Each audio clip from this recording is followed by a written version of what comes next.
வானில் சிறகை விரிக்கும் வண்ணப் பறவைகளே, என் கதையை கேட்டால் உங்கள் சிறகுகள் தன்னால் மூடிக்கொள்ளும்.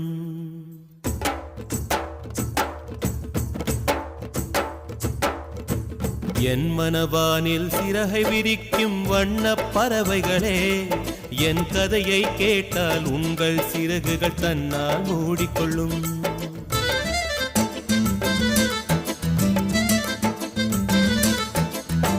கல கலவென துள்ளி குதித்திடும் சின்னம் சிறுகதையே, என் நிலையை கேட்டால் உங்கள் துள்ளலும் தானாய் அடங்கிவிடும். உங்களைப் போலே சிறகுகள் விரிக்க நானும் ஆசை கொண்டேன். சிறகுகள் இன்றி வானத்தில் பறந்து தினம் தினம் திரும்பி வந்தேன். ஒரு பாட்டு போதுமோ எடுத்து கூறவே, இதயம் தாங்குமோ நீ கூறு. என் மனவானில் சிறகை